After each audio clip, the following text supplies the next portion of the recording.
तो जैसा कि आपने लास्ट एपिसोड के अंदर देखा था कि जियान को मिल चुकी थी बोन चिलिंग फ्लेम, मगर जियान उसे रिफाइन नहीं करता और वो मिलने आ जाता है नायन से, जो कि उससे मदद मांगने के लिए आई थी, क्योंकि जो यूनियन वो एक बहुत ही बड़ी खतरे के अंदर पड़ चुकी है। इस वजह से जियान भी उसके लिए तुरंत ही मान जाता है और अपने साथ क्विंगली को लेता है और वहां से निकल जाता है फ्लावर से। मगर ये जो सफर होने वाला था वो काफी ज्यादा लंबा था, क्योंकि भले ही जियान की स्पीड अभी के लिए काफी ज्यादा फास्ट हो गई हो, मगर जो फ्लावर सेट था वो फॉलिंग स्टार प्लेन से काफी ज्यादा दूर था और वो बसा था वेस्टर्न रीजन के अंदर सेंट्रल प्लेन के, और उन्हें वहाँ पे अभी के लिए कम से कम पहुंचने में 10 दिन लगने वाले थे। इसी वजह से जो जियान होता है वो क्रॉस लग करके बैठ जाता है और उसका फोकस अपने फोरहेड के ऊपर होता है, जहाँ पर होती है बोन चिकन फ्लेम की एसेंस बॉडी, जो कि अभी के लिए एक कोल्ड एनर्जी को प्रोड्यूस कर रही थी, जिस वजह से जियान को अभी के लिए थोड़ा सा अजीब लग रहा होता है। इसीलिए जियान अपनी स्पिरिचुअल स्ट्रेंथ से उसके ऊपर हमला कर देता है और इसके ऊपर छोड़ देता है अपना स्पिरिचुअल मार्क। इस वजह से जो जियान होता है वो अब ऑफिशियली बन जाता है बोन चिकन फ्लेम का मास्टर। इस वजह से उसके अंदर से चिलिंगनेस बाहर निकल रही होती है, उससे जियान को अब थोड़ा सा कम पेन हो रहा होता है, मगर अभी भी जो बोन चिकन फ्लेम वो जियान के हाथ नहीं आ रही होती। इस वजह से जियान अपनी सोल एनर्जी उसके अंदर डालकर उसे कंट्रोल करने की कोशिश करने लगता है, मगर जो बोन चिकन फ्लेम होती है वो रजिस्ट करने लगती है और वो जियान के कंट्रोल में नहीं आ रही होती है, क्योंकि वो काफी लंबे टाइम से मास्टर याओलो के साथ है। इस वजह से उसके अंदर अभी भी काफी सारी मेमोरीज है। इस वजह से जियान के मालिक होने के बाद भी वो जियान को अपना मालिक नहीं मान रही थी, मगर जो जियान था वो भी काफी ज्यादा जिद्दी था, क्योंकि अभी के लिए उसकी कौन सी बारात छूटी जा रही है। इस वजह से वो ही फोर्स करता रहता है, जहाँ पर जियान कुछ देर बाद महसूस करता है कि जियान अभी के लिए अपनी स्पिरिचुअल स्ट्रेंथ से बोन चिकन फ्लेम को कंट्रोल कर पा रहा है, और शायद ये इसलिए होगा क्योंकि जब मास्टर याओलो को होलुप सोल वाले पकड़ के ले गए थे तो मास्टर ने जियान को दे दी थी बोन चिकन फ्लेम, तो जियान ने उसे अपने फोरहेड के अंदर सील कर लिया था और उसे जब भी उसकी जरूरत पड़ती थी तो जियान अपनी स्पिरिचुअल स्ट्रेंथ की मदद से उसे यूज किया करता था, और ये चीज जियान के लिए एक उम्मीद की तरह होता है। इस वजह से जियान एकदम फुल मोटिवेट हो जाता है और उसे कंट्रोल करने लगता है और बोन चिकन फ्लेम का असली मालिक बनने का ट्राई करने लगता है, और ऐसे जियान को काफी लंबा टाइम बीत जाता है और इस बीच जियान महसूस करता है कि अब जो बोन चिकन फ्लेम है अब वो उसे थोड़ा सा प्यार करने लगी। इस वजह से जियान काफी ज्यादा खुश हो जाता है, क्योंकि अब टाइम आ चुका है कि अब वो अपने फ्लेम मंत्रा की मदद से बाकी हवाली फ्लेम के साथ उसे मर्ज कर ले। और वो दोनों लड़कियां नाय और ट्विंकली होते वो जियान की इस कल्टीवेशन को देख के थोड़ी सी पागल हो जाती है, क्योंकि जब से आया तब से एकदम क्रॉस लेग करे बैठा हुआ है। ना ही एक बार उसने अपनी आंखें खोली, ना ही एक बार उसने थोड़ी सी भी मूवमेंट की है, एकदम मूर्ति बन चुका है। अगर जियान की सांसें नहीं चल रही तो वो जियान को मरा घोषित कर दे। तभी वो दोनों महसूस करते कि जियान के सर के ऊपर जो शील्ड जो काफी लंबे टाइम से चमक रही होती है वो अचानक से गायब हो जाती है और जियान की बॉडी के अंदर चली जाती है, और ये देख के वो दोनों ही काफी ज्यादा हैरान हो जाती है और वो कुछ बोल पाती उससे पहले जियान की जो बंद आंखें होती हैं वो अचानक से एकदम भूत की तरह खुल जाती हैं, क्योंकि उनके अंदर से निकल रही होती है व्हाइट कलर की हेवनली फ्लेम। मगर कुछ ही देर बाद जो हेवनली फ्लेम होती है वो उसकी आंखों से गायब हो जाती है और उसकी आंखें नॉर्मल हो जाती है, और साथ ही उसके चेहरे पे होती है एक बड़ी सी स्माइल, क्योंकि जो बोन चिन फ्लेम वो अब जियान की एकदम लंगोटिया यार बन चुकी है, क्योंकि अब वो काफी अच्छे से उसकी बॉडी से मर्ज हो चुकी है। इस वजह से अब वो जब भी चाहे तो उसे फ्लेम मंत्रा की मदद से अपनी बाकी हेवनली फ्लेम के साथ भी मर्ज कर सकता है, मगर ये जो प्रोसेस है इसमें थोड़ा सा टाइम लगेगा। इस वजह से यार अभी के लिए थोड़ा सा होल्ड कर देता है इस प्रोसेस को, क्योंकि वो बहुत ही जल्दी पहुंचने वाला है फ्लावर सेक, इसलिए वो सबसे पहले यूनियन के मैटर को खत्म करना चाहता था। इस वजह से वो नाइन की तरफ देखता है और बोलता है कि अभी के लिए हमें फ्लावर सेक पहुंचने में कितना टाइम लगेगा। जैसे उनके जो नाइन होती थोड़ी देर सोचती और बोलती कि अभी के लिए हमें 2 दिन और लगेंगे। जैसे उनके जियान के पेट में चूहे कूदने लगते, क्योंकि वो काफी ज्यादा एक्साइटेड है अभी के लिए यूनियन से मिलने के लिए, और उनका जो सफर होता है वो 2 दिन तक कंटिन्यू चलता रहता है। तभी अचानक से वो एक बड़े से पहाड़ के सामने आके रुक जाते हैं। ये देख के जियान को कुछ भी समझ में नहीं आता। तभी जो नायन होती है वो नीचे आ जाती है और अपनी स्पेस स्ट्रिंग से निकालती है जेट टोकन को, जो कि एक फ्लावर की तरह लग रहा होता है। तभी वो उसे सामने वाले स्पेस के अंदर प्रेस कर देती है, जिस वजह से वहाँ पे काफी ज्यादा एनर्जी बाहर निकलने लगती है और कुछ ही देर के अंदर वहाँ पे एक पोर्टल बन जाता है। और ये सब देखते जो जियानो तो काफी ज्यादा हैरान हो जाता है और अपने मन में बोलता है कि भली अभी के लिए फ्लावर सेट के पास कोई ऐसा वॉरियर नहीं है जो अपना खुद का एक डायमेंशन को बना पाए, मगर फिर भी इनने हाइड करने के लिए जो टेक्निक का यूज किया है वो सच में काफी ज्यादा कमाल की है। तभी नायन उन दोनों को इशारा करती और उस पोर्टल के अंदर चली जाते हैं। फिर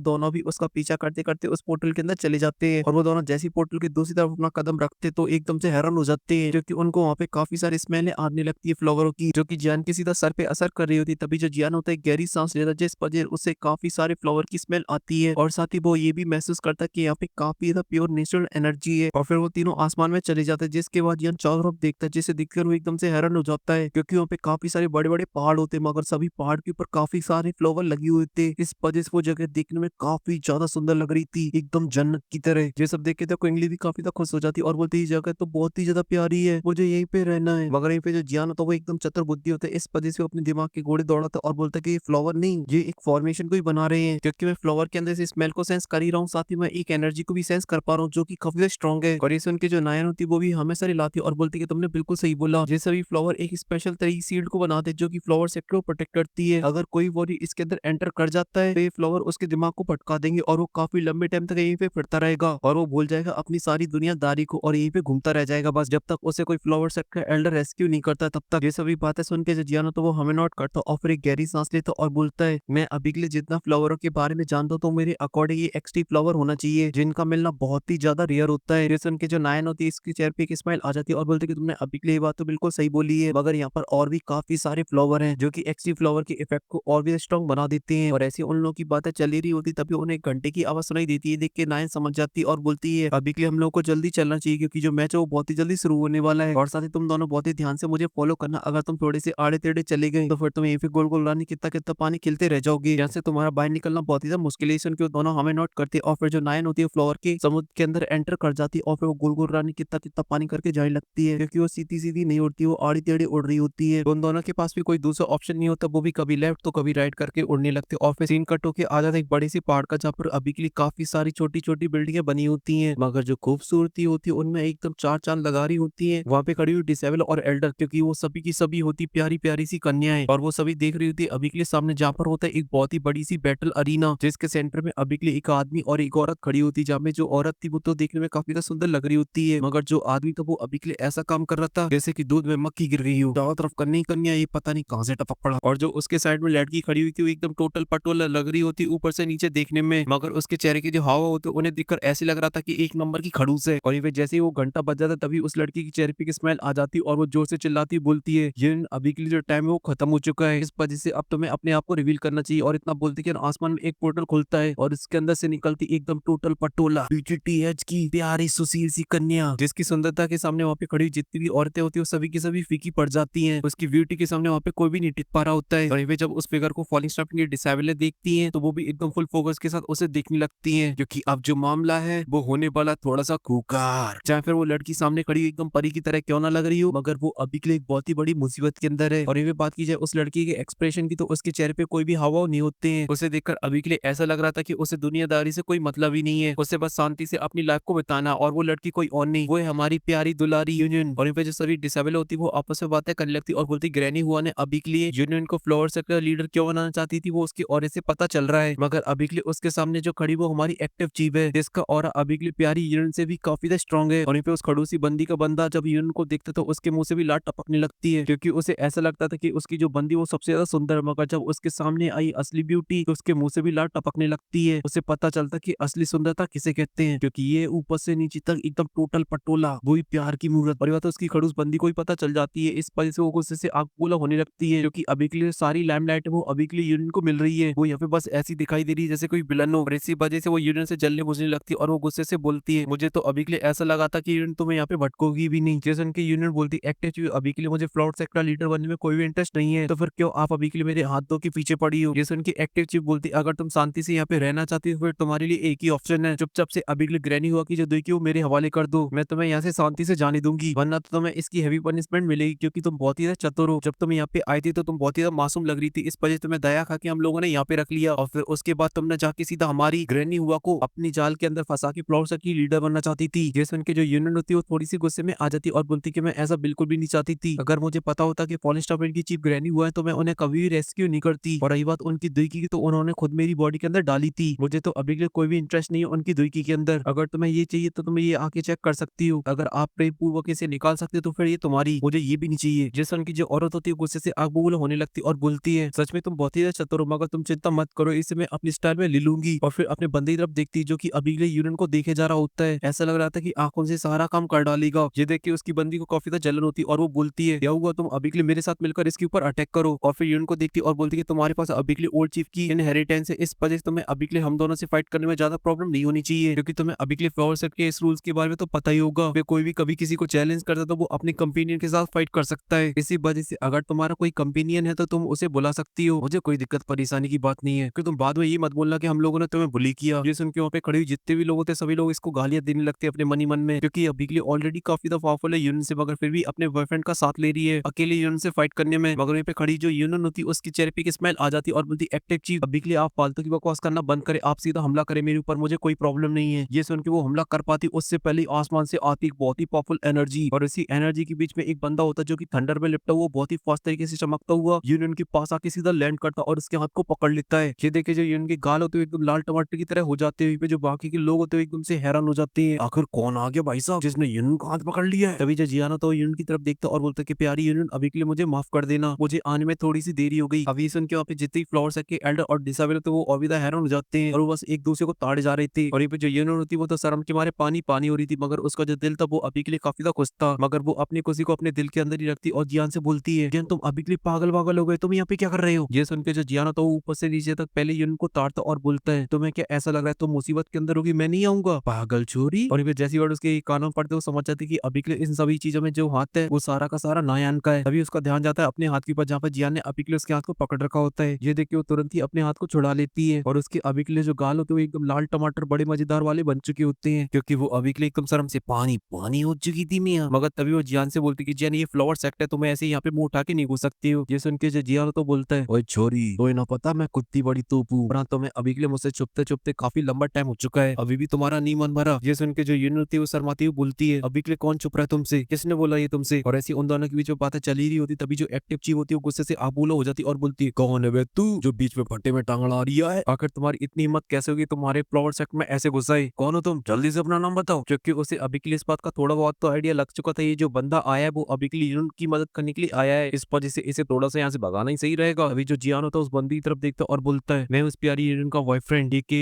प्रेमी एके कंपेनियन। ये सुन के जियान के साइड में खड़ी हुई जो यूनियन होती है वो काफी ज्यादा शर्मा जाती मगर उसके चेहरे पे काफी ज्यादा गुस्सा भी होता है, मगर जियान उसको पूरी तरीके से इग्नोर कर देता है और देखता है सामने उन दोनों नमूनों को, जहाँ पे जो एक्टिव चीफ थी वो तो गुस्से से आग बोला हो ही रही थी, मगर उसके साइड में खड़ा हुआ उसका कंपेनियन वो भी जियान को और यूनियन को पास में खड़ी हुई दिखी गुस्से से आग बोला हो रहा था, क्योंकि उसे अभी के लिए जान से काफी ज्यादा जलन हो रही थी। तभी वो गुस्से से बोलता है, आखिर तुम 1002 स्टार के होने के बावजूद भी तुम लोगों के सामने आकर इतना एरोगेंट बिहेव कर रहे हो, शर्म ना आ रही तुम लोगों को, क्या तुझे अभी के लिए अपनी मौत का भय नहीं है, थोड़ा सा डर ले। वहीं पे जो एक्टिव चीफ होती है वो बोलती है, यूनियन तुमने तो कुछ देर पहले बोला था तुम्हारा तो कोई बॉयफ्रेंड ही ना है, देखा आसमान से टपक पड़ा फिर, अगर चलो अब वो आई चुका तो फिर ठीक है, क्योंकि बाद में तुम ये नहीं बोलो कि मैंने तुम्हें बुली किया था। ये सभी बातें सुन के जो यूनियन होती है वो अकेली आगे जाने लगती मगर तभी जन उसे पकड़ लेता है और बोलता है, समझा छोरी, अकेले इन दोनों को मैं संभाल लूंगा, तू जाकर रेस्ट कर। और जैसे ही बड़ी यूनियन के कानून पढ़ते थे यूनियन वहीं पे रुक जाती है, क्योंकि उसे अभी के लिए कॉन्फिडेंस फील आ रहा था जियान की आवाज से, इसी वजह से वो अच्छे से टुको टुको जियान को देखने लगती है और उसकी जो हार्ट बीट होती है वो बढ़ने लगती है, क्योंकि जियान से मिले उसे बस कुछ ही टाइम हुआ है, मगर ये लड़का अब वो जिमा एम्पायर वाला नहीं है, अभी बन चुका चलती फिरती तू, क्योंकि उसके जियान का अब जो नाम है वो सेंट्रल पेन के अंदर भी गूंजता है। इस वजह से उसके सामने सेंट्रल पेन की कोई बड़ी सी बड़ी मुसीबत भी आ जाए तब भी जियान उसे पूरी तरीके से खत्म करने की ताकत रखता है। ये सभी बातें सोच के जो यूनियन होती है वो हमें नोट करती और फिर अपने कुछ कदमों को पीछे ले लेती है। वहीं पे जो जियान होता है वो सामने की तरफ देखता है और उन दोनों से बोलता है, देखो मुझे अभी के लिए तुम लोगों से फाइट करने में कोई भी दिक्कत नहीं है, इस फाइट का जो विनिंग प्राइस है वो थोड़ा सा अजीब सा है, इसमें तुम्हारी चिट भी तुम्हारी और पट भी तुम्हारी, अगर तुम हार जाती हो तो तुम्हें कुछ देना नहीं पड़ेगा, अगर तुम जीत जाती हो तो यूनियन के पास जो दुई की हो तुम्हारी, ये कैसा प्राइस फुल है जिसके अंदर तुम्हें लॉस ही नहीं हो रहा है। इस सुन के जो लड़की हो तो गुस्से से आगबूला होने लगती और बोलती है, अगर यूनियन अभी की इस फाइट को जीत जाती है तो फिर जो यूनियन चुपचाप से फ्लावर सेक्ट से जा सकती है, उसे कोई भी कुछ नहीं बोलेगा। ये सुन के जो जियान होता है वो बोलते कि अच्छा अगर ऐसी बात है तो फिर इस कंपटीशन की कोई जरूरत ही नहीं है, अभी के लिए मैं इसे लेके जा रहा हूँ, अगर तुम्हारे बाप में भी दम है तो रोक के दिखाए। वो जियान को रोक पाएगी फ्लावर सेक्ट से यूनियन को ले जाने से कि नहीं रोक पाएगी ये तो आप लोगों को पता चलेगा नेक्स्ट पार्ट के अंदर, क्योंकि फिलहाल के लिए इस पार्ट में इतना ही। अगर आपको ये वीडियो पसंद आई तो लाइक कर देना, साथ ही चैनल को भी सब्सक्राइब कर देना, लाइक जरूर कर देना दोस्तों, लाइक की बहुत कमी होती है। बाय बाय दोस्तों।